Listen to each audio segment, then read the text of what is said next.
بسم الله الرحمن الرحيم نحمده ونصلي على رسوله الكريم أما بعد فأعوذ بالله من الشيطان الرجيم بسم الله الرحمن الرحيم سیرت طیبہ سے متعلق جو سلسلہ ہمارا چل رہا ہے یہ اس سلسلے کی آج آخری نشست ہے۔ گزشتہ نشست کے اندر ہم نے سن 3 ہجری کے اندر جو غزوہ احد ہوا اس کا ہم نے تذکرہ پڑھا تھا۔ غزوہ احد کے اندر مسلمانوں کو عارضی طور پر ایک غلطی کی وجہ سے شکست ہوئی، جس میں 70 کے قریب مسلمان شہید ہوئے اور خود حضور علیہ السلام بھی اس موقع پر سخت زخمی ہوئے۔ آپ علیہ السلام اسی حالت میں واپس آئے تھے کہ مشرکین کی دوبارہ پلٹ کر حملہ کرنے کی خبر ملی، تو غزوہ احد میں شریک جتنے حضرات تھے ان سب کو حضور علیہ السلام نے دوبارہ تیار ہونے کا حکم فرمائے۔ یہ پورا جو واقعہ پیش آیا یہ سن 3 ہجری کے اندر پیش آیا۔ سن 4 ہجری کے اندر یعنی ہجرت کے چوتھے سال جو غزوہ پیش آیا اس کو غزوہ بنو نذیر کہا جاتا ہے۔ پہلے بھی یہ بات آئی تھی کہ مدینے کے اندر یہود کے 3 بڑے قبیلے آباد تھے۔ ایک بنو قینوقاع کہلاتا تھا جو سب سے زیادہ طاقتور، افرادی اعتبار سے بھی سب سے زیادہ مضبوط۔ دوسرا قبیلہ بنو نذیر کہلاتا تھا اور تیسرا قبیلہ بنو قریظہ۔ بنو قینوقاع کو غزوہ بدر کے موقع پر جلا وطن کر دیا گیا تھا اور انہوں نے غداری کی تھی آپ علیہ السلام کا مدینے کے اندر جتنے بھی یہود کے قبائل سے سب سے امن کا معاہدہ تھا، لیکن بنو قینوقاع کے لوگوں نے غداری کی کہ ایک مسلمان خاتون کی پردہ دری کی، ان کی عزت اچھالنے کی کوشش کی۔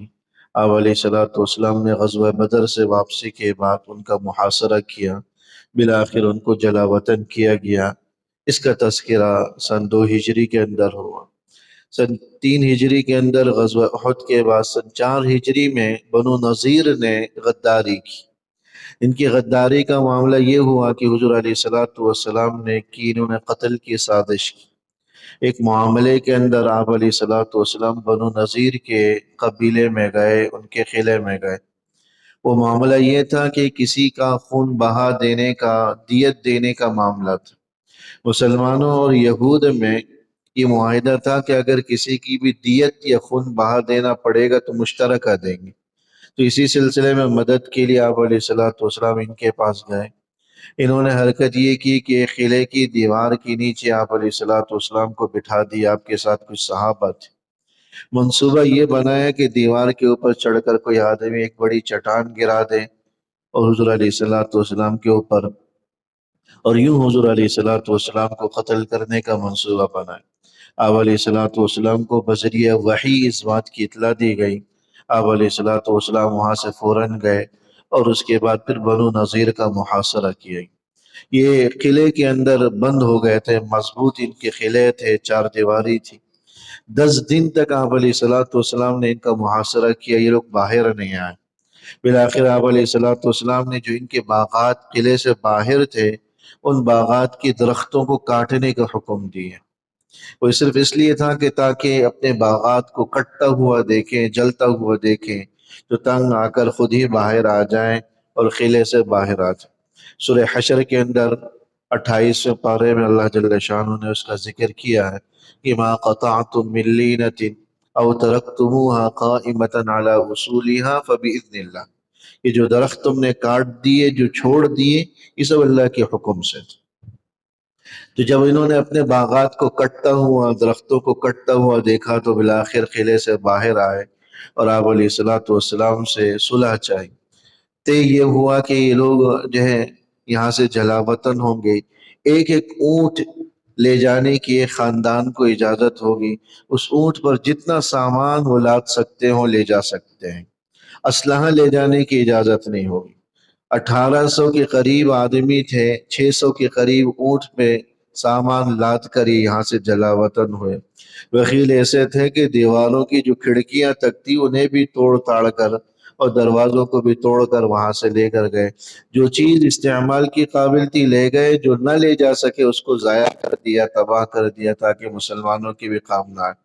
لیکن بالآخر یہ بھی یہاں سے جلا وطن ہو کر خیبر کی طرف چلے گئے۔ یہ سن 4 ہجری کے اندر یہ واقعہ پیش آئے۔ سن 5 ہجری کے اندر جو بڑے واقعات پیش آئے وہ اسی کو ہی میں مختصراً عرض کرتا چلوں، چونکہ ابھی تک جو آگے کا جو سلسلہ ہے بڑا باقی ہے، اور کوشش ہماری یہی ہے کہ آج کی نشست میں کسی طرح اس سلسلے کو مکمل کیا جا سکے۔ سن 5 ہجری کے اندر 2 بڑے اہم واقعات یا غزوے پیش آئے۔ ایک غزوہ بنو المصطلق کا کہلاتا، یہ سن 5 ہجری کے اندر شعبان کے مہینے کے اندر یہ ہوا۔ یہ مدینہ منورہ کے اندر قریب ہی ایک قبیلہ ہے جو بنو المصطلق کہلاتا تھا۔ اس کے سردار کا نام حارث ابن ابی ضرار بتلایا گیا ہے۔ یہاں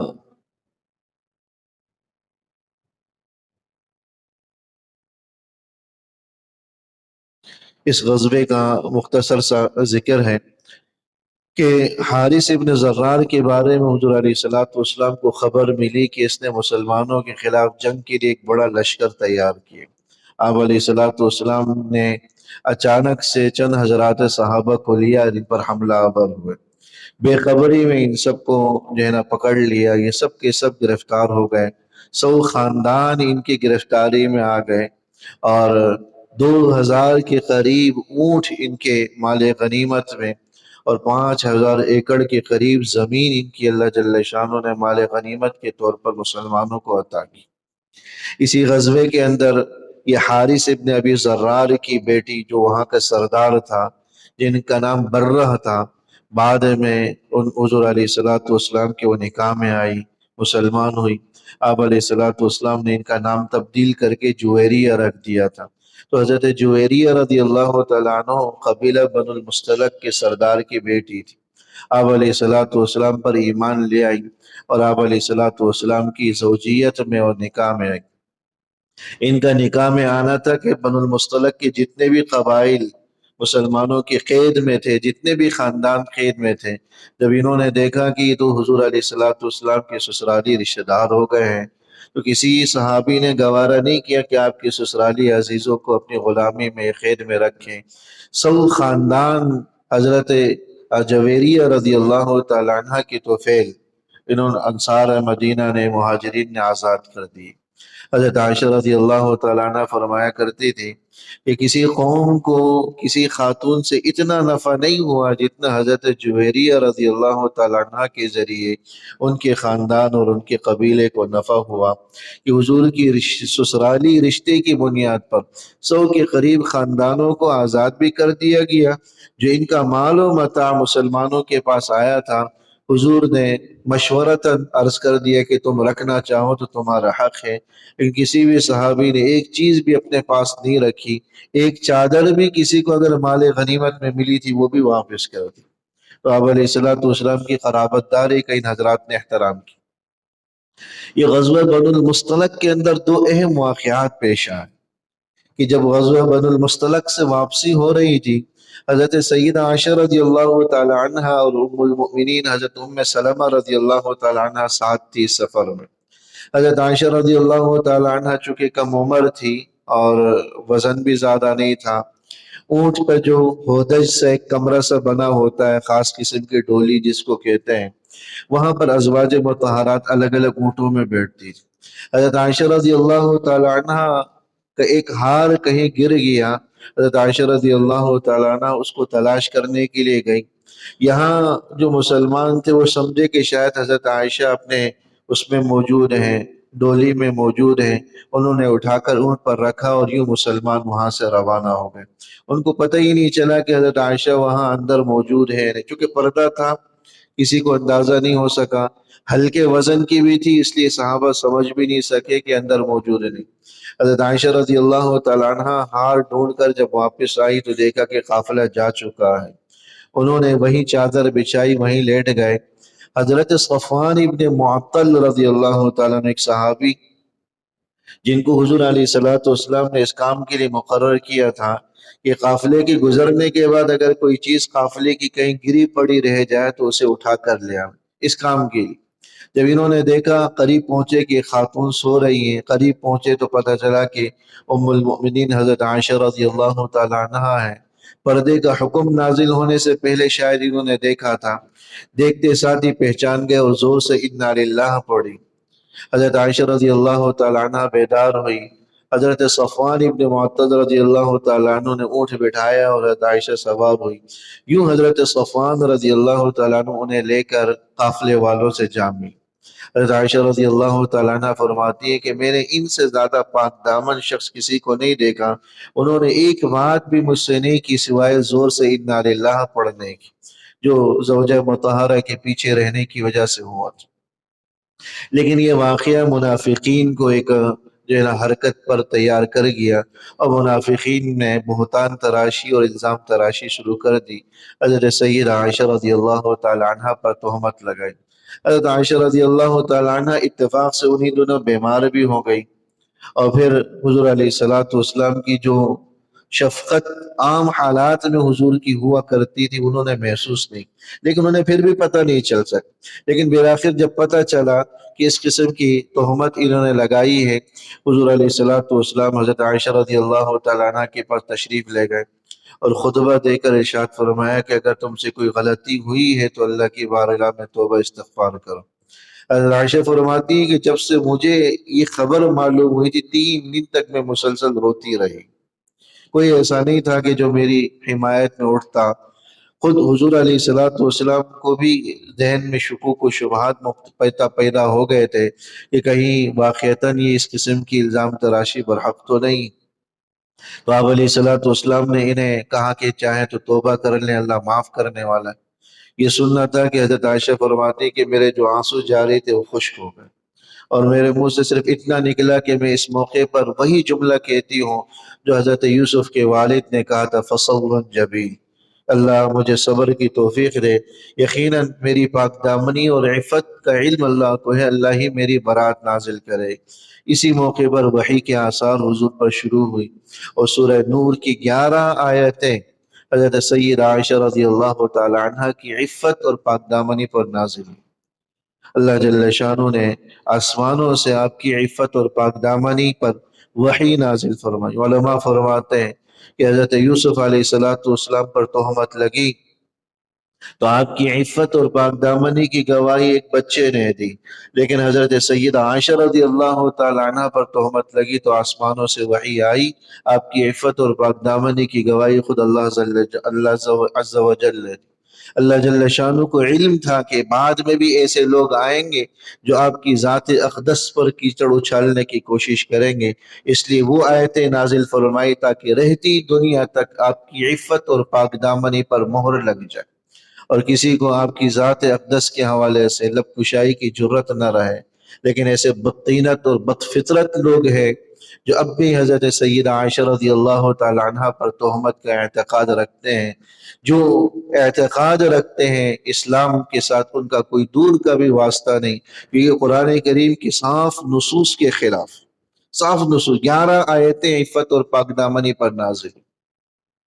اسی غزوے کے اندر جو دوسرا واقعہ کہتے ہیں کہ 2 مرتبہ سے سیدہ عائشہ رضی اللہ تعالیٰ عنہ کا ہار گم ہوا۔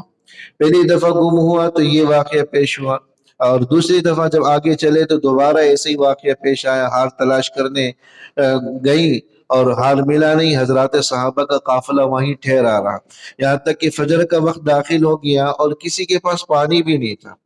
ایسے موقع پر حضرت صدیق اکبر رضی اللہ تعالیٰ عنہ نے بھی حضرت عائشہ رضی اللہ تعالیٰ عنہ کو برا بھلا کہا، تم ایک ہار بھی نہیں سنبھال سکتی، دوسری مرتبہ تم سے یہ ہار گم ہو گیا۔ والد تھے، اپنی بیٹی کو ڈانٹ سکتے تھے، لیکن اللہ کی شان کی ان کا ہار گم ہونا بھی مسلمانوں کے لیے رحمت کا باعث بنا۔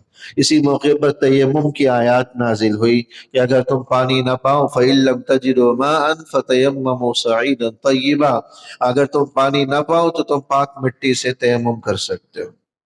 حضرات صحابہ کہنے لگے کہ یہ آل ابو بکر، کوئی ان سے غلطی بھی ہوتی تو اللہ جل شانہ اس غلطی کو بھی ایمان والوں کے لیے رحمت کا باعث بنا دیتے۔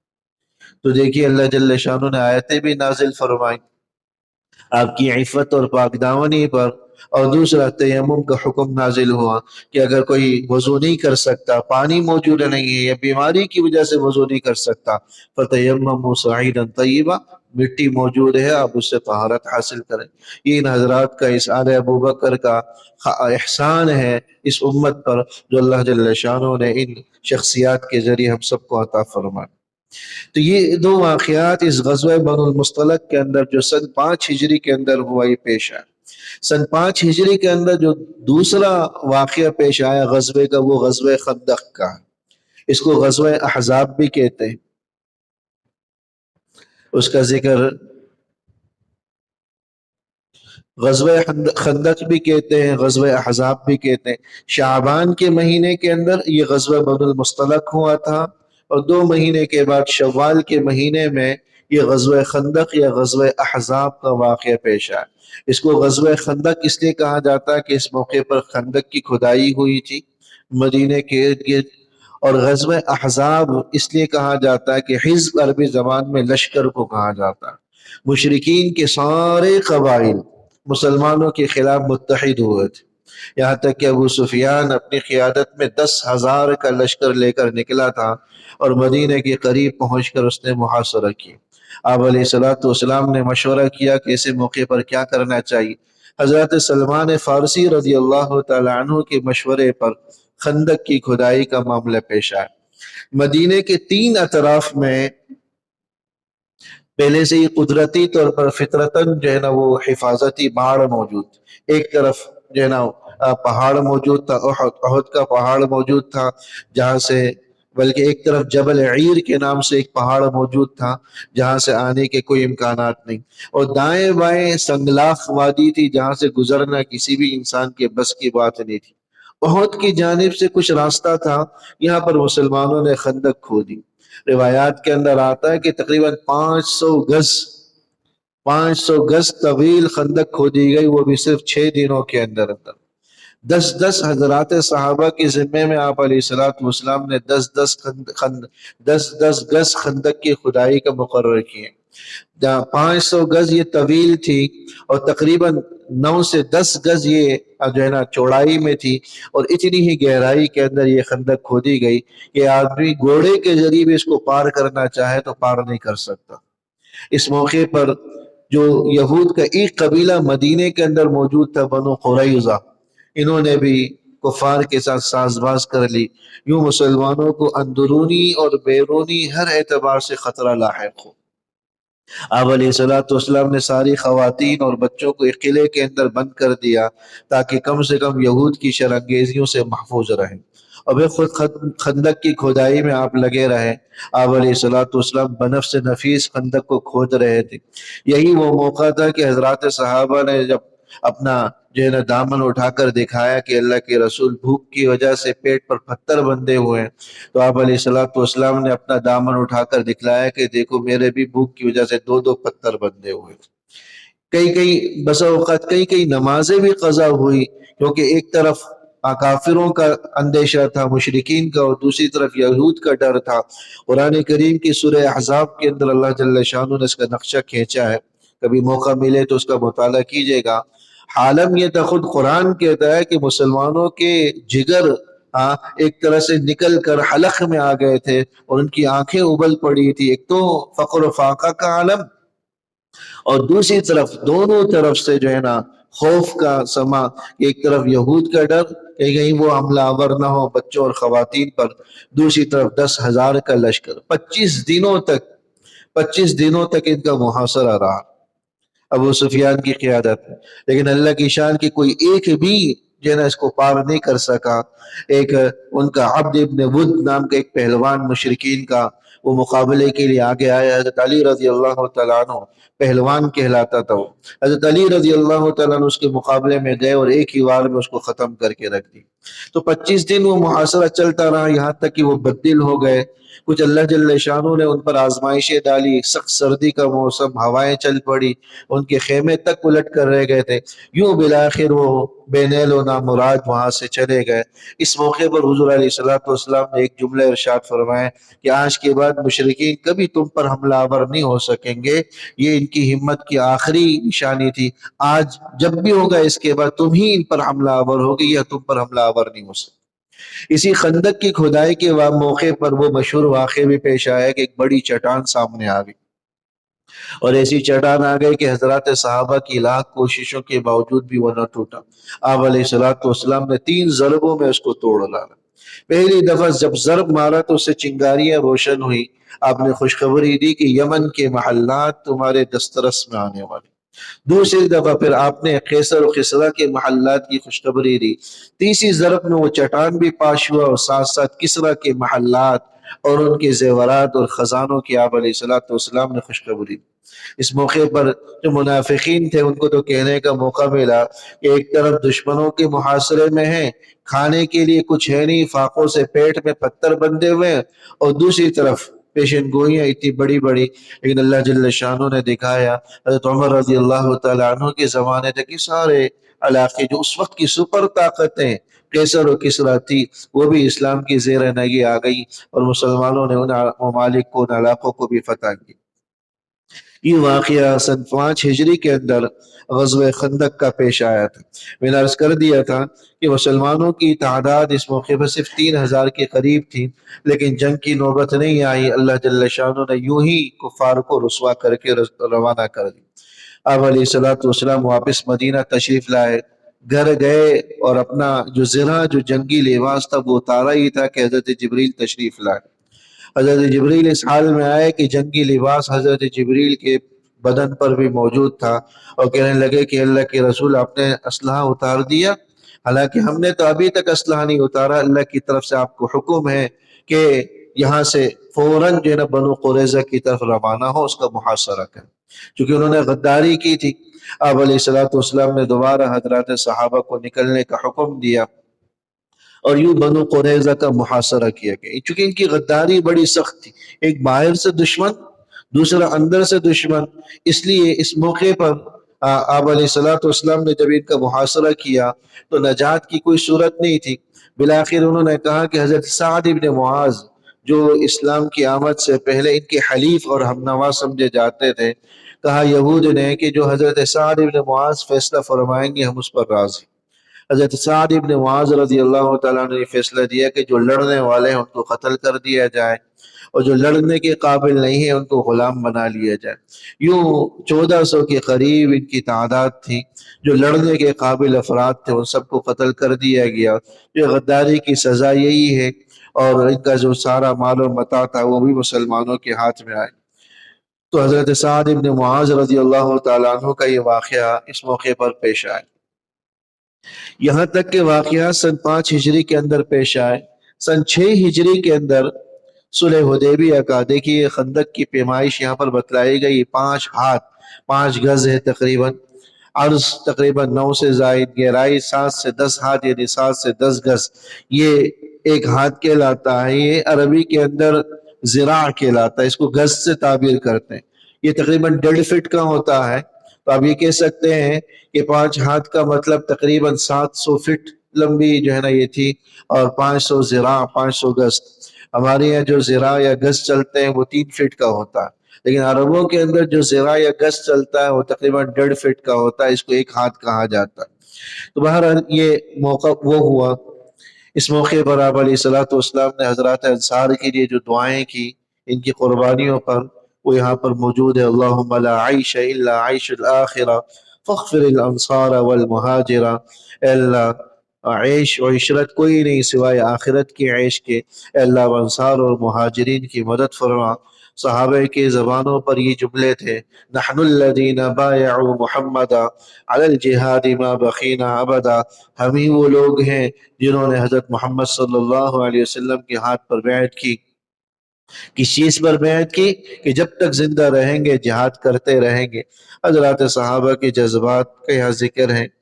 یہ خندق کے مقام پر آپ علیہ الصلوۃ والسلام نے جہاں قیام کیا تھا، 7 مسجدیں وہاں پر بنائی گئی ہیں۔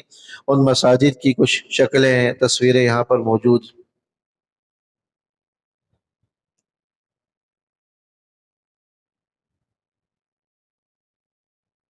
بنو قریظہ کا بھی میں نے ذکر کر دیا، 5 ہجری کے اندر یہ واقعہ پیش آیا۔ یہ بنو قریظہ کے قلعے کی تصویریں ہیں۔ 6 ہجری کے اندر صلح حدیبیہ کا واقعہ پیش آیا۔ صلح حدیبیہ کا آغاز کیسے ہوا؟ آپ علیہ الصلوۃ والسلام نے ایک دفعہ خواب دیکھا کہ میں اپنے صحابہ کی جماعت کے ساتھ عمرہ کرنے جا رہا ہوں، تو آپ علیہ الصلوۃ والسلام نے حضرات صحابہ کو یہ خواب بیان کیے۔ اگرچہ اس خواب کے اندر یہ بیان نہیں کیا گیا تھا کہ عمرہ کب ہوگا، صرف عمرہ کی کا خواب دکھلایا گیا تھا، لیکن اس کا وقوع کب ہوگا یہ نہیں بتلایا گیا۔ تو حضرات صحابہ یہ خواب سن کر بڑے خوش ہوئے۔ آپ علیہ الصلوۃ والسلام پر اصرار کیا کہ ہمیں فوراً اب عمرے کے لیے نکلنا چاہیے۔ تو 6 ہجری کے اندر حضرات صحابہ آپ علیہ الصلوۃ والسلام کے ساتھ عمرے کے لیے نکلے۔ اس موقع پر 1400 کے قریب مسلمانوں کی تعداد آپ علیہ الصلوۃ والسلام کے ساتھ تھی۔ مکہ مکرمہ کے قریب ایک مقام ہے حدیبیہ، جو آج کل شمیسیہ کہلاتا ہے، یہاں آپ علیہ الصلوۃ والسلام نے قیام کیا۔ بلکہ قیام بھی اللہ کی شان ایسی ہوئی، جو آپ کی اونٹنی تھی جب اس مقام پر پہنچی تو اس سے آگے اس نے چلنے سے انکار کر دیا۔ آپ علیہ الصلوۃ والسلام نے بڑی کوشش کی، لیکن وہ یہاں سے آگے نہیں بڑھی۔ پھر حضور نے فرمایا کہ اللہ کے حکم سے رکی۔ یہیں پر آپ کا قیام تھا کہ مشرکین کا وفد اس غرض سے آیا کہ مسلمانوں کو ہم مکے میں داخلے کی اجازت نہیں دیں گے۔ بالآخر آپ علیہ الصلوۃ والسلام کے ساتھ اس موقع پر امن کا معاہدہ طے ہوا۔ وہ امن کا معاہدہ کیا ہوا، یہ آگے اس کی دفعات کا ذکر ہے کہ امن معاہدے کے اندر جو باتیں طے ہوئی کہ اس سال مسلمان واپس ہوں گے اور آئندہ سال عمرے کی غرض سے آئیں گے، اور صرف 3 دن کے لیے آنے کی اجازت ہوگی، 3 دن کے بعد مدینے سے نکل جائیں گے۔ دوسری بات طے ہوئی کہ 10 سال تک جنگ بندی پر پابندی ہوگی، جان و مال کی حفاظت ہوگی۔ تیسری شق یہ تھی کہ مدینے سے مکے کو واپسی کا یک طرفہ معاہدہ، یعنی یہ طے تھا کہ اگر کوئی یہاں سے مسلمان ہو کر مدینہ جائے گا تو مدینے والے اسے واپس کریں، لیکن اگر مدینے کا کوئی فرد نعوذ باللہ کافر ہو کر جائے گا تو مکے والے واپس نہیں کریں گے۔ عرب قبائل اور مسلمانوں میں عرب قبائل کو اختیار دیا جائے گا تو جس کے ساتھ چاہیں اتحاد کر لیں۔ مکہ اور مدینہ میں آمد و رفت کی مکمل آزادی ہوئی۔ یہ جو دفعات ہیں صلح حدیبیہ کی، ان میں سے اکثر و بیشتر دفعات وہ تھی جو بظاہر مسلمانوں کے خلاف تھی۔ مسلمان ان دفعات سے بڑے غمزدہ تھے، بالخصوص یہ شق کہ مکے کا کوئی بھی آدمی اگر مسلمان ہو کر آئے گا تو اس کو مدینے والے واپس کریں گے، اپنے پاس نہیں رکھیں۔ جب یہ دفعات لکھی جا رہی تھی تو اسی موقع پر بھی ایک صحابی حضرت ابو جندل رضی اللہ تعالیٰ عنہ اس حال میں آئے کہ ان کے پیروں اور ہاتھوں پر بیڑیاں موجود تھیں اور رگڑتے ہوئے آئے، لیکن چونکہ معاہدہ لکھا جا چکا تھا، آپ علیہ الصلوۃ والسلام نے معاہدے کی روح سے حضرت ابو جندل کو واپس کر دیا۔ مسلمان اور غمزدہ ہوئے۔ حضرت عمر تو یہاں تک حضرت ابو بکر کے پاس آ کر کہنے لگے کہ ابو بکر کیا ہم کمزور ہیں کہ ہم دب کر ان شرائط پر ان کی شرائط کو مان لیں؟ حضرت ابو بکر رضی اللہ تعالیٰ عنہ نے فرمایا جو اللہ اس کے رسول کا حکم ہو اس پر اطاعت کر۔ پھر حضرت عمر سے پھر صبر نہیں ہوا، پھر حضور کی خدمت میں جا کر دوبارہ یہی بات عرض کی کہ اللہ کے رسول ہم کمزور ہیں کیا ہم حق پر نہیں ہیں؟ اگر ہم حق پر ہیں تو ہم ان کی اس قسم کی شرائط کو کیوں قبول کر رہے ہیں؟ آپ علیہ الصلوۃ والسلام نے یہی جواب دیے کہ جو اللہ اس کے رسول کا حکم ہے اس پر اپنی تمہیں اطاعت کرنی چاہیے۔ اسی موقع پر سورہ فتح کی آیات نازل ہوئی، اِنَّا فَتَحْنَا لَكَ فَتْحًا مُبِينًا۔ جو شرائط بظاہر مسلمانوں کے خلاف تھی، اللہ جل شانہ نے اسی کوئی فتح مبین سے تعبیر کی، اور یہی صلح در حقیقت فتح مکہ کا ایک پیش خیمہ بنا، مقدمہ بنا۔ اللہ کی شان یہ ہوئی کہ کچھ حضرات جو مسلمان ہو کر مدینہ آئے، آپ علیہ الصلوۃ والسلام نے جب انہیں لٹا دیا تو مسلمانوں نے دیکھا کہ مدینے کے اندر اب جانے والے کو واپس کر دیا جاتا، تو انہوں نے ایک علیحدہ جگہ میں اپنا ٹھکانہ بنا دی۔ تو چونکہ ان کا کوئی معاہدہ نہیں تھا، اب وہ جو مسلمان علیحدہ جگہ جنہوں نے اپنا ٹھکانہ بنا دیا تھا، جن میں ایک صحابی حضرت ابو بصیر رضی اللہ تعالیٰ عنہ کا ذکر آتا ہے، انہوں نے 8 10 20 آدمیوں کا ایک جتھا بنا لیا، اور جو بھی مشرکین کا قافلہ گزرتا اس پر حملہ آور ہو جاتے اور اس کا مال لوٹ لیتے، کیونکہ مدینے والوں سے امن معاہدہ تو تھا، ان سے تو نہیں تھا۔ بالآخر مکے کے مشرکین خود ہی یہ درخواست کرنے لگے کہ آپ اپنے ساتھیوں کو اپنے پاس بلا لیجئے، ہمیں واپس کرنے کی ضرورت نہیں۔ یوں یہ حضرات مسلمان واپس آئے اور یہ شک ختم ہوئی، اور جو مکے سے آنے والے کو مدینے کے اندر رہنے کی اجازت ملی۔ دوسری طرف جو مسلمانوں کے حلیف قبائل تھے ان کے ساتھ بھی ان لوگوں نے یہ حرکت کی کہ جو حلیف قبائل تھے ان پر حملہ آور ہو، یوں انہوں نے اپنی جانب سے اس معاہدے کو ایک طرح سے توڑ ڈالا۔ لیکن اس صلح کی معاہدے کا جو سب سے بڑا فائدہ ہوا وہ مسلمانوں کو یہ ہوا کہ آپ علیہ الصلوۃ والسلام نے اس صلح کے معاہدے کے دوران جو بڑے بڑے ممالک تھے، بڑے بڑے علاقے قبائل تھے، وہاں تک خطوط بھیجے اور دین کی دعوت دی۔ شاہ حبشہ کو خط بھیجا، شاہ مقوقس، مختلف جو بڑے بڑے قبائل تھے، ہرقل، کسرا، ان سب جگہوں کے اندر آپ علیہ الصلوۃ والسلام نے خطوط بھیجے اور ان کو ایمان کی دعوت دی۔ شاہ نجاسی تو مسلمان ہوا، دیگر حضرات مسلمان نہیں ہوئے، کسی نے اہانت آمیز رویہ رکھا۔ کسرا کے بارے میں آتا ہے کہ اس نے حضور علیہ الصلوۃ والسلام کے خط کو چاک کر دیا تھا۔ آپ علیہ الصلوۃ والسلام نے بد دعا دی کہ ان قریب اس کا تخت بھی چاک چاک ہو جائے گا، اس کی سلطنت بھی چاک ہو جائے گی، اور وہ نتیجتاً اپنے ایک بھتیجے کے ہاتھوں یا اپنے ایک بیٹے کے ہاتھوں وہ کسرا کا بادشاہ مارا گیا۔ یہ صلح کے فوائد مسلمان بطور ایک قوت تسلیم کر لیے گئے، دعوت و تبلیغ کے میدان میں زبردست کامیابی ملی، اسلامی ریاست کا استحکام ہوا، اسلامی ریاست تین اطراف سے پرامن ہو کر شمال کی طرف متوجہ ہوئی۔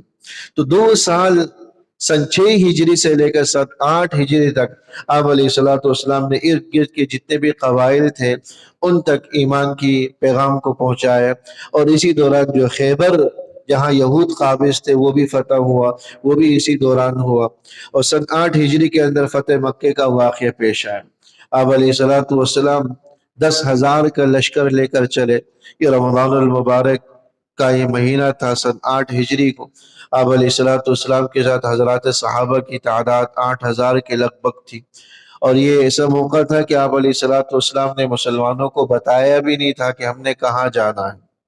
کسی کو علم نہیں تھا سوائے گنتی کے چند صحابہ کو کہ ہمارا رخ مکی کی طرف ہے، بقیہ کسی کو بھی کچھ پتہ نہیں تھا کہ ہمارا رخ کہاں ہے۔ یہ بھی ایک جنگ کا ایک حصہ ہوتا ہے کہ بس اوقات اپنے ارادے اور منصوبوں کو خفیہ رکھا جاتا۔ تو آپ علیہ الصلوۃ والسلام اس حالت میں وہاں پر گئے کہ 10,000 کا لشکر تھا۔ جب مکے کے قریب پہنچے تو حضرت عباس رضی اللہ تعالیٰ عنہ، ابو سفیان جو اس وقت تک مسلمان نہیں ہوئے تھے، ایک جگہ لے کر کھڑے ہوئے۔ جب مسلمانوں کا لشکر گزرنے لگا اور حضور علیہ الصلوۃ والسلام کی شان و شوکت کو دیکھا تو ابو سفیان کہنے لگا کہ عباس تمہارے بھتیجا تو بہت بڑا بادشاہ بن گیا۔ تو عباس فرمانے لگے کہ یہ بادشاہت نہیں ہے، یہ نبوت۔ بہرحال اس موقع پر حضرت عباس رضی اللہ تعالیٰ عنہ کے ساتھ حضرت ابو سفیان بھی مسلمان ہوئے۔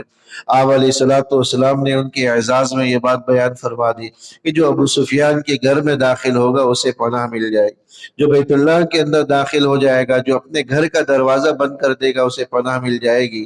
انتم الطلقاء لا تثریب علیکم اليوم کا اعلان کیا گیا کہ تم سب آزاد ہو، آج تم میں سے کسی سے کوئی باس پرس نہیں ہو۔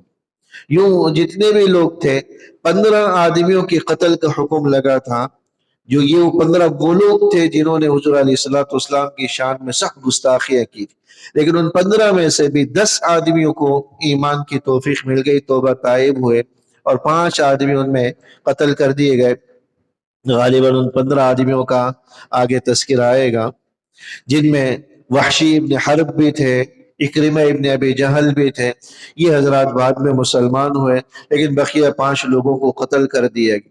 آپ علیہ الصلوۃ والسلام صفا پہاڑی پر چڑھے، اور صفا پہاڑی پر چڑھے اور مسلمان جوخ در جوخ آپ کے پاس آتے اور آپ کے ہاتھ پر ایمان لے آتے۔ اسی موقع پر ابو سفیان بھی مسلمان ہوئے۔ اسی موقع پر ابو سفیان کی بیوی جو حضرت ہندہ، جس نے حضرت حمزہ کا کلیجہ چاک کیا تھا، مسلمانوں کی سخت دشمن، وہ بھی مسلمان ہوئی، اور اس وقت اس کی زبان پر یہ جملہ تھا کہ آج سے پہلے میرے نزدیک، آج سے پہلے تک میرے نزدیک آپ سے زیادہ مبغوض، ناپسندیدہ کوئی شخص نہیں تھا، لیکن آج میرے دل میں آپ سے بڑھ کر محبوب کوئی نہیں۔ اللہ جل شانہ نے یوں دلوں کی کایا پلٹ دی۔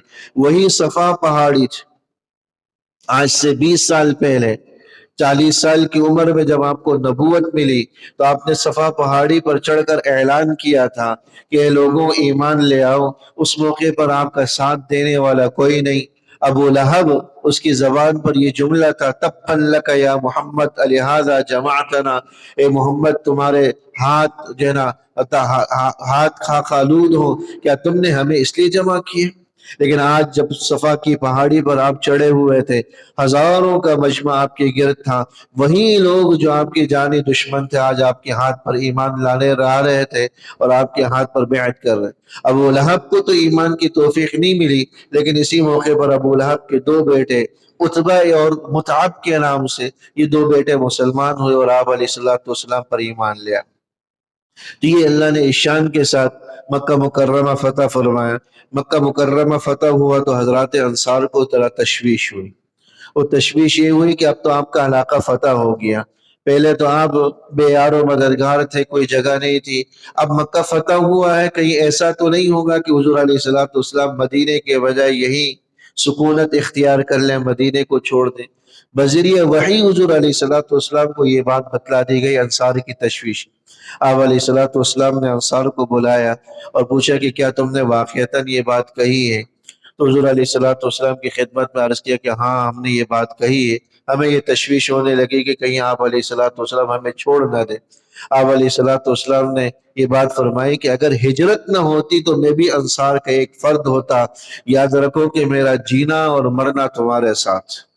انصار یہ سن کر بڑے خوش ہوئے، اور کچھ وقت آپ علیہ السلام نے یہاں پر قیام کیا، اور اس موقع پر چند غزوات اور بھی ہوئی۔ مدینہ واپسی سے پہلے غزوہ حنین کا واقعہ پیش آیا، جس میں 12,000 کا لشکر مسلمانوں کے ساتھ تھا۔ یہاں پر مسلمانوں کو شروع میں ابتداءً تھوڑی شکست ہوئی تھی، کیونکہ کافر اطراف کی پہاڑیوں میں کھڑے ہو کر اچانک سے انہوں نے تیر اندازی شروع کر دی تھی، لیکن بعد میں مسلمان متحد ہوئے اور یہ لوگ کافر یہاں سے بھاگے۔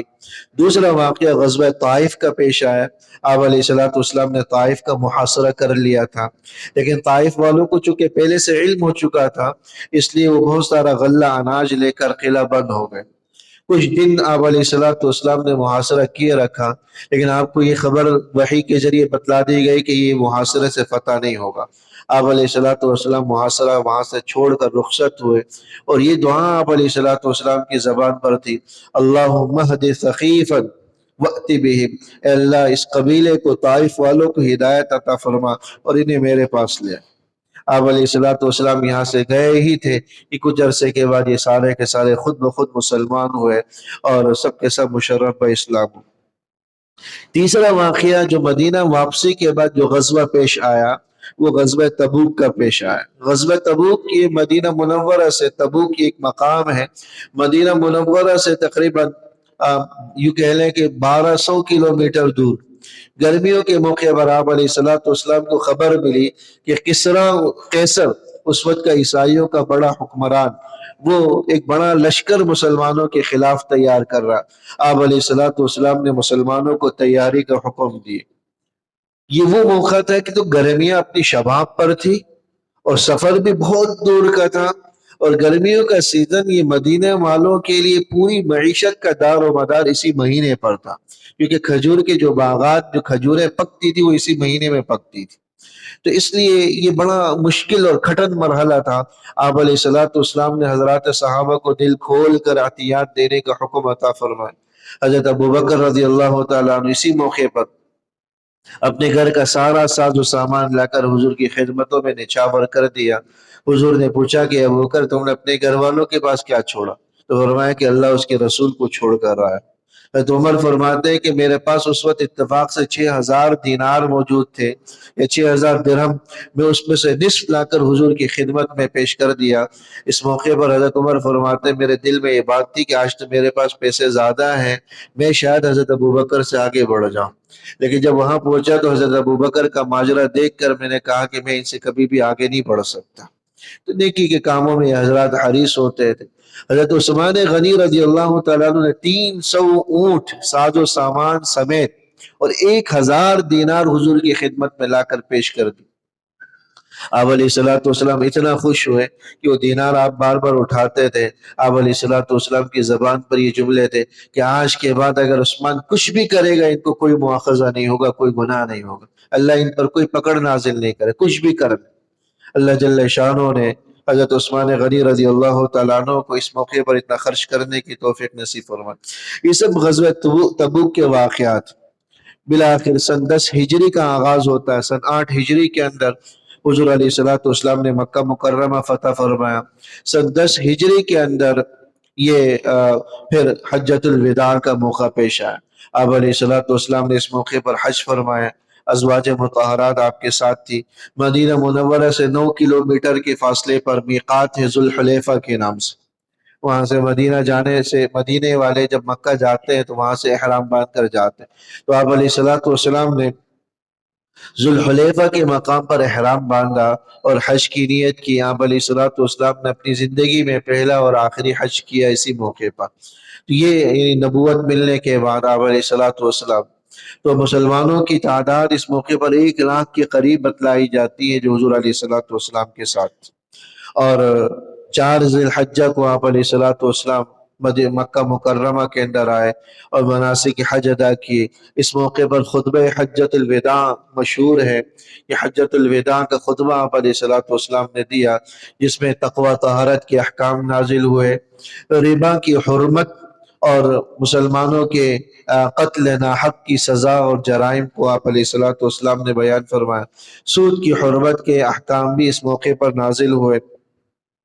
جب حج سے فارغ ہوئے واپسی پر سورہ نصر کی آیات نازل ہوئی. اذا جاء نصر اللہ والفتح ورأيت الناس يدخلون في دین اللہ افواجا. اذا جاء نصر اللہ، کہ جب اللہ کی مدد آ گئی اور فتح نصیب ہو گئی. ورأيت الناس يدخلون في دین اللہ افواجا، اور آپ نے دیکھا کہ لوگ جوخ در جوخ ایمان میں داخل ہو رہے ہیں. جب یہ آیات نازل ہوئی تو مسلمان بڑے خوش ہوئے کہ اس کے اندر تو فتح کی خوشخبریاں ہیں. لیکن اس موقع پر ایک واحد شخصیت حضرت ابوبکر کی تھی جو رونے لگی. بڑے حیران ہوئے مسلمان کہ سب تو بڑے خوش ہو رہے ہیں کہ فتح کی خوشخبری ہے، لیکن حضرت صدیق اکبر رضی اللہ تعالیٰ عنہ رو رہے ہیں. حضرت صدیق اکبر رضی اللہ تعالیٰ عنہ نے فرمایا کہ اس آیت کے ذریعے یہ ہمیں خبر دی گئی کہ دنیا میں آپ کے آنے کا مقصد پورا ہو چکا، اب آپ کے جانے کا وقت ہے. اور اس غم سے حضرت صدیق اکبر رضی اللہ تعالیٰ عنہ رو رہے. سن 10 ہجری کے اندر حج سے واپسی ہوئی. محرم کا مہینہ گزرتا ہے، آگے سفر کا مہینہ جب اختتام پذیر تھا. 29 سفر سے آپ علیہ الصلوۃ والسلام کی بیماری کا آغاز ہو. 29 سفر کو آپ علیہ الصلوۃ والسلام ایک جنازے سے واپس تشریف لا رہے تھے کہ آپ کے سر میں شدید درد اٹھا. لوگ سمجھے کہ شاید یہ معمول کی کوئی ایسی عام سی بیماری ہے، لیکن حقیقتاً یہی مرض الوفات. اور 5 دنوں تک مسلسل اتنا بخار رہا. اور عبداللہ ابن مسعود فرماتے جب میں حضور علیہ الصلوۃ والسلام کے پاس گیا تو آپ پر بخار کی وجہ سے غشی طاری تھی اور بخار سے جسم اتنا تپ رہا تھا. حضور نے فرمایا کہ نبی پر 2 آدمیوں کی طاقت کے بقدر بخار ہوتا، تو مجھے جو بخار ہو رہا ہے وہ 2 آدمیوں کی طاقت کے بقدر بخار ہو رہا ہے. 5 ربیع الاول کو سخت بخار ہوا. آپ علیہ الصلوۃ والسلام وفات سے 5 دن قبل منبر پر آ کر آپ علیہ الصلوۃ والسلام نے 2 باتیں ارشاد فرمائیں. سن 12 ربیع الاول کو، سن 10 ہجری 12 ربیع الاول یہ آپ علیہ الصلوۃ والسلام کی وفات کی تاریخ. آغاز کے اندر ہم نے عرض کر دیا تھا کہ ولادت کی تاریخ کے اندر اختلاف رائے. کچھ حضرات 12 ربیع الاول کہتے ہیں جو مشہور ہے ہمارے یہاں، کچھ حضرات 8 ربیع الاول، کچھ 9 ربیع الاول کہتے ہیں، لیکن جو وفات کی تاریخ ہے وہ 12 ربیع الاول یہ طے ہے. وفات سے 5 دن پہلے آپ علیہ الصلوۃ والسلام مسجد میں تشریف لائے. ممبر پر چڑھ کر 2 باتیں آپ علیہ الصلوۃ والسلام نے ارشاد فرمائی. ایک یہ کہ میری قبر کو عبادت گاہ نہیں بنانا، جس طرح کہ یہود و نصارہ نے اپنے انبیاء کی قبروں کو عبادت گاہیں بنا دی، ان کی قبروں کو پوجنا شروع کر دیا. تم میری قبر کو عبادت گاہ نہ بنا. دوسری بات یہ بیان فرمائی کہ انصار کے ساتھ حسن سلوک کرنا، لیکن ایسا نہ ہو کہ میرے جانے کے بعد مہاجرین یا دیگر حضرات ان کے حق میں زیادتی کرے. ان کے ساتھ حسن سلوک کی آپ علیہ الصلوۃ والسلام نے ترغیب دی. وفات سے 4 دن پہلے آپ علیہ الصلوۃ والسلام نے ظہر کی نماز پڑھائی. روایات کے اندر آتا ہے کہ ظہر کی نماز پڑھانے کے بعد ممبر پر گئے اور آپ علیہ الصلوۃ والسلام نے اس موقع پر حضرت صدیق اکبر رضی اللہ تعالیٰ عنہ کے فضائل بیان فرمائے، اور اس موقع پر یہ جملہ فرمایا جو زبان زد عام ہے کہ میں نے سارے لوگوں کے احسانات کا بدلہ دنیا میں چکا دیا سوائے صدیق اکبر کے احسانات کا بدلہ، ان کے احسانات کا بدلہ اللہ ہی چکائے۔ تو یہ ظہر کی نماز پڑھائی، اور وفات سے 4 دن پہلے جو آپ کی آخری نماز تھی وہ مغرب کی نماز تھی۔ مغرب کی نماز میں آپ علیہ الصلوۃ والسلام نے سورہ مرسلات کی تلاوت فرمائی۔ اس لیے سنتوں کے اندر یہ بھی آتا ہے، آپ علیہ الصلوۃ والسلام کبھی کبھار مغرب کی نماز میں سورہ مرسلات اور سورہ طور کی تلاوت بھی فرما لیا کرتے تھے۔ یہ آپ کی آخری نماز تھی جو وفات سے 4 دن پہلے بروز جمعرات آپ علیہ الصلوۃ والسلام نے پڑھائی، اور اس کے بعد پھر کوئی نماز آپ علیہ الصلوۃ والسلام نہیں پڑھا سکے، بلکہ اپنی غیر موجودگی میں آپ علیہ الصلوۃ والسلام نے حکم دیا کہ حضرت صدیق اکبر رضی اللہ تعالیٰ عنہ کو کہو کہ وہ امامت کرائے، نماز پڑھائے۔ حضرت عائشہ رضی اللہ تعالیٰ عنہ کے حجرے میں تھے حضور علیہ الصلوۃ والسلام سے حضرت سیدہ عائشہ رضی اللہ تعالیٰ عنہ فرمانے لگی کہ حضرت ابوبکر بڑے رقیق القلب ہیں، وہ آپ کی مصلی پر آئیں گے تو نماز نہیں پڑھا پائیں گے، آپ حضرت عمر کو حکم دیجئے کہ وہ پڑھا دیں۔ اس موقع پر حضور علیہ الصلوۃ والسلام نے فرمایا کہ نہیں، اللہ کو بھی یہ بات پسند نہیں ہے کہ میرے بعد ابوبکر کے علاوہ کوئی میرے مصلی پر کھڑے ہو۔ یہ بات ارشاد فرمائی۔ یہ ساری باتیں حضور علیہ الصلوۃ والسلام کی موجودگی میں ہوئی۔ 17 کے قریب نمازیں آپ علیہ الصلوۃ والسلام کی حیات میں صدیق اکبر رضی اللہ تعالیٰ عنہ نے پڑھائی ہیں۔ علماء فرماتے ہیں یہ ساری باتیں صدیق اکبر رضی اللہ تعالیٰ عنہ کی خلافت پر دلیل ہیں۔ خود حضور علیہ الصلوۃ والسلام یہ بات فرما گئے تھے کہ اللہ بھی اس بات کو پسند نہیں کرے گا کہ میرے بعد اس مصلی پر ابو بکر کے سوا کوئی اور کھڑا ہو، اور مسلمان بھی اس بات کو پسند نہیں کرے۔ تو یہ 4 دن آپ علیہ الصلوۃ والسلام غشی میں رہے، بے ہوشی اور غشی کے عالم میں آپ کی زبان پر جو 2 کلمات تھے وہ یہی تھے، الصلاۃ وما ملکت ایمانکم، کہ اے لوگوں نماز کا اہتمام کرو، اپنے ماتحتوں کے ساتھ حسن سلوک کرو۔ اور اس کا مظاہرہ جگہ جگہ آپ علیہ الصلوۃ والسلام نے کیا۔ مکے کے فتح کے موقع پر جو لوگ آپ کے خون کے پیاسے تھے ان حضرات کے بارے میں آپ علیہ الصلوۃ والسلام نے انتم الطلقاء کہا، تم سب آزاد۔ یہ آپ علیہ الصلوۃ والسلام کی رحم دلی کے شفقت کے ایسے واقعات ہیں جو ہم اور آپ کے لیے مشعل راہ۔ آج ہم ایک دوسرے کی چھوٹی موٹی غلطیوں کو معاف کرنے پر تیار نہیں۔ آپ علیہ الصلوۃ والسلام تو اپنی جانی دشمنوں کو بھی معاف کر رہے ہیں۔ وحشی بن حرب، ہندا جو آپ کے چچا کے کلیجوں کو چبانے والی تھی، آپ علیہ الصلوۃ والسلام نے اس کے بھی ایمان کو بھی قبول کی۔ یہ حسن سلوک کی، صلہ رحمی کی، ایثار کی، اور آپ علیہ الصلوۃ والسلام کی شفقت اور رحمدلی کی، یہ وہ باتیں جو ہمارے لیے قابل اقتداء ہیں۔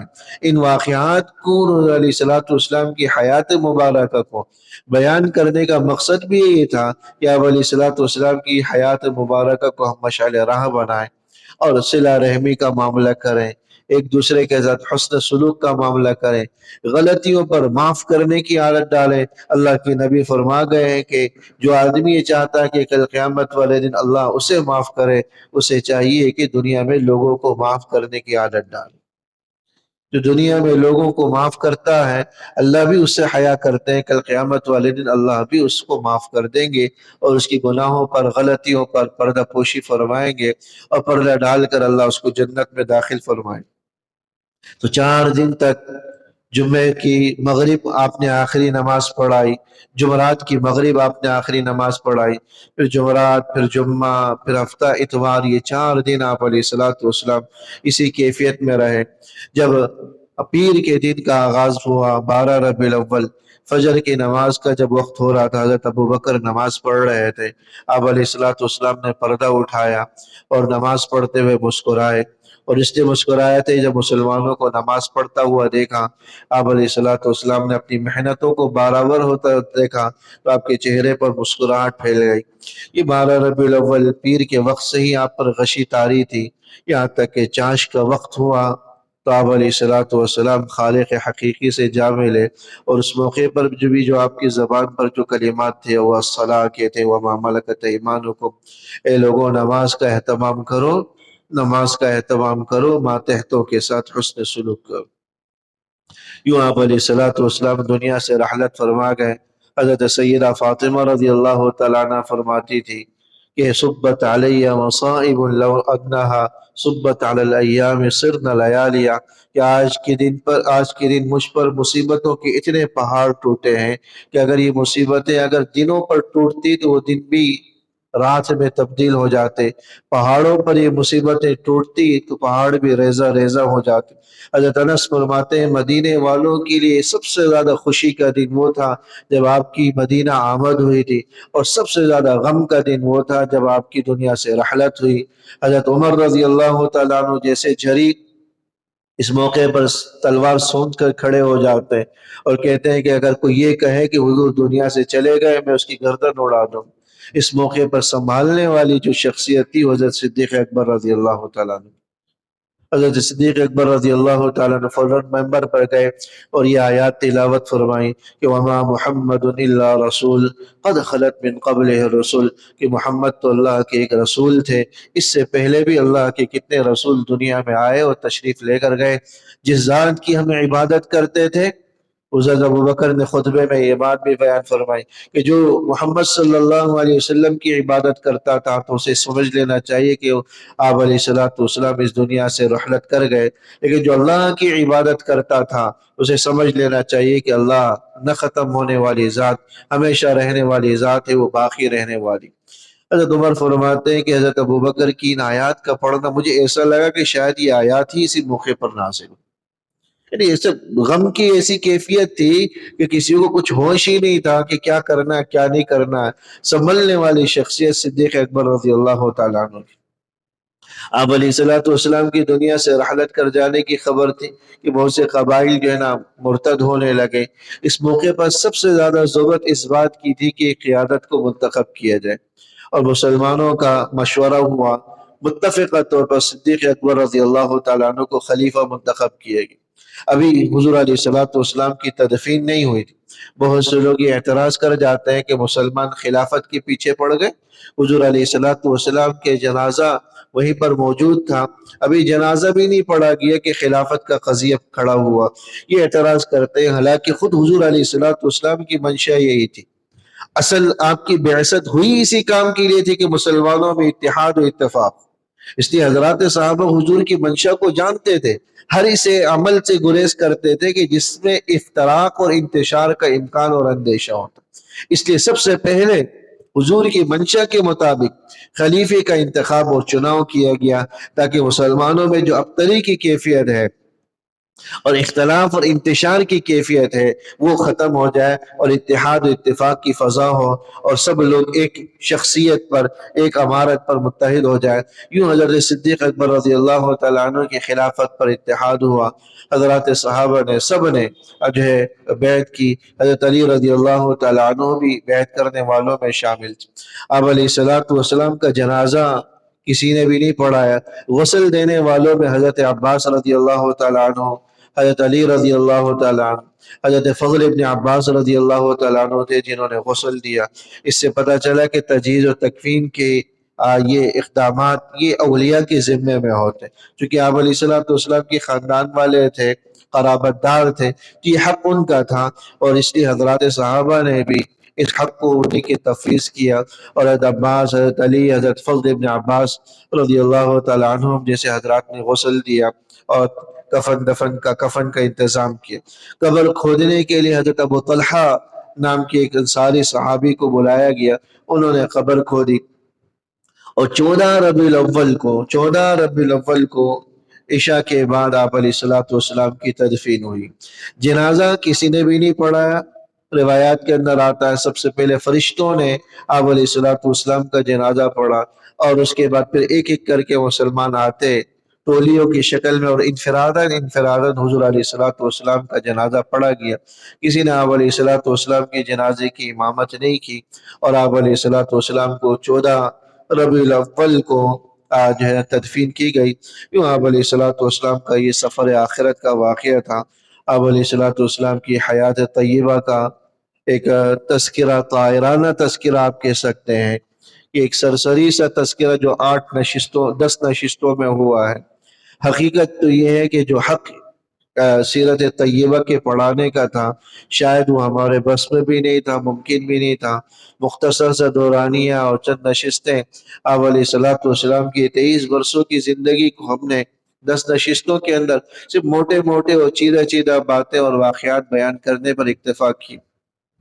کبھی موقع ملے تو تفصیل کے ساتھ پڑھیں، آپ علیہ الصلوۃ والسلام کی حیات مبارکہ کے مختلف گوشوں سے آگاہی حاصل ہو۔ بہرحال اس سیرت طیبہ کی نشستوں کے رکھنے کا ایک سلسلہ اور مقصد جو تھا وہ میرا اور آپ کا یہی ہونا چاہیے کہ جو کچھ ہم نے پڑھا آپ علیہ الصلوۃ والسلام کی سیرت طیبہ سے متعلق، اللہ جل شانہ اس پر عمل کرنے کی توفیق نصیب فرمائے۔ سب سے پہلے میں خود کو مخاطب ہوں، اس کے بعد آپ حضرات سے مخاطب ہوں کہ اسی نیت کے ساتھ یہاں سے اٹھیں کہ اللہ، آپ علیہ الصلوۃ والسلام نے جس کام کے لیے مشقتیں اٹھائی، تکلیفیں اٹھائی، یہ سارے غزوات آپ دیکھ رہے ہیں، تکلیفیں آپ دیکھ رہے ہیں، طائف کا محاصرہ، طائف کا موقع، یہ ساری ایسی ایسی غزوات ہیں کہ اگر انسان اس کو تفصیل کے ساتھ بیان کرنا لگ جائے تو شاید اس کو بیان کرنا بھی اس کے بس سے باہر ہو جائے۔ یہ قربانیاں آپ علیہ الصلوۃ والسلام نے ہم اور آپ کے لیے دی، اور اسی مقصد سے دے دی کہ ہم آپ علیہ الصلوۃ والسلام کی بعثت کا مقصد نہ بھولیں۔ آپ علیہ الصلوۃ والسلام کی بعثت کا مقصد صرف آپ کی دین کو منانا یا آپ کی سیرتوں کو پڑھنا پڑھانا نہیں تھا، یہ صرف اس غرض سے ہوا کہ آپ کی قربانیوں کا، آپ کی ایثار کا، آپ کی جو نا تکالیف کا ہمارے سامنے کچھ تذکرہ اور کچھ احساس ہمارے دلوں میں اجاگر ہو جائے کہ آپ علیہ الصلوۃ والسلام نے کیا قربانیاں دی، کیسی کیسی مشقتیں جھیلی، اور ہم دین سے اور اتباع رسول سے، سنت رسول کی پیروی سے کتنا دور، ہماری زندگیاں حضور علیہ الصلوۃ والسلام کی سیرت سے کتنی دور ہیں۔ اس احساس کو اجاگر کرنے کے لیے نشستیں رکھی گئی، اور اس کے لیے بھی میں نے بھی الحمدللہ مشقتیں اٹھائی، مشقتیں اس معنی کر کے مطالعے کے لیے ٹھیک ٹھاک مجھے اس کو میں وقت دینا پڑتا تھا، دو دو تین تین دن میں مسلسل جو ہے نا یہ 2 نشستیں لینے کے لیے مطالعہ کرتا تھا، اور بس اوقات ذہن میں اتنا سوال ہوتا تھا کہ نماز کے اندر بھی مجھ سے بس اوقات یہ بھول چوک ہو جاتی تھی۔ آج بھی مغرب میں ذہن میں ایسا سوال تھا حضور کی وفات کا نقشہ کہ وہ مغرب کی نماز میں یہ ہوا، پچھلی مرتبہ بھی اتوار کے والے دن یہی حال ہوا تھا۔ تو چونکہ اس حوالے سے میرا بھی مقصد یہ تھا کہ اللہ جل شانہ میرے اندر بھی حضور علیہ الصلوۃ والسلام کی اتباع کا جذبہ پیدا فرمائے، اور آپ علیہ الصلوۃ والسلام کی قربانیوں کا ہمیں احساس ہو۔ آپ حضرات بھی اسی نیت کے ساتھ یہاں شریک ہوئے ہوں گے یقیناً، اور اسی نیت کے ساتھ یہاں اٹھیے، یہاں سے اٹھیے ان دعاؤں کے ساتھ۔ اے اللہ، آپ علیہ الصلوۃ والسلام اور حضرات صحابہ نے جو قربانیاں دی ان کو اپنی بارگاہ میں قبول فرما، اور سب سے پہلا جو حضور کا حق، حضرات صحابہ کا حق ہے، اتباع کا۔ یاد رکھیے گا کہ اتباع کے بغیر کچھ بھی حاصل نہیں ہوتا۔ حضرت سیدہ فاطمہ رضی اللہ تعالی عنہ سے حضور نے فرمایا تھا کہ تو میرے جگر کا ٹکڑا، تو میرے دل کا ٹکڑا ہے، لیکن یاد رکھو کل قیامت والے دن تیرا میرا جگر کا ٹکڑا ہونا کام نہیں دے گا، اگر قیامت والے دن تمہیں کوئی چیز کام دے گی تو اتباع اور یہ اطاعت ہو۔ تو اتباع اور اطاعت یہ واحد ذریعہ ہے جس کے ذریعے ہم حضور علیہ الصلوۃ والسلام کا حق ایک درجہ ادا کر سکتے ہیں، اور آخرت میں حضور علیہ الصلوۃ والسلام کی شفاعت کا، حضور علیہ الصلوۃ والسلام کی شفقت کا اور آپ کی سفارش کا، اور خود کو حقدار بنا سکتے ہیں۔ اس لیے اس دعا کے ساتھ اٹھیں، اللہ جل شانہ ہم سب کا بیٹھنا قبول فرمائے۔ یہ نشستیں پہلے بھی عرض کر دی گئی تھی، یہ باقاعدہ ریکارڈ بھی ہوئی ہیں، اور جو واٹس ایپ گروپ ان ساتھیوں نے بنایا ہے اس کے اندر بھی بھیجی جا رہی ہیں۔ ایک چینل یوٹیوب کا جو ہے بنایا ہے، وہاں پر بھی یہ ساری کلاسیں موجود ہیں، اگر جو ساتھی سننا چاہیں یا لنک لینا چاہیں تو ان سے مراجعات کر سکتے ہیں۔ اللہ تعالیٰ آپ کا بھی بیٹھنا قبول فرمائے، میرے حق میں بھی اس کو قبول فرمائے، اور جن بچوں نے محنتیں کی ہیں اللہ جل شانہ انہیں بھی غیب کے خزانوں سے اجر عظیم عطا فرمائے۔ اللہ جل شانہ ہم سب کا بیٹھنا قبول فرمائے۔ وصلی اللہ تعالی علی خیر خلقہ محمد وآلہ وصحبہ اجمعین، آمین برحمتک یا ارحم الراحمین۔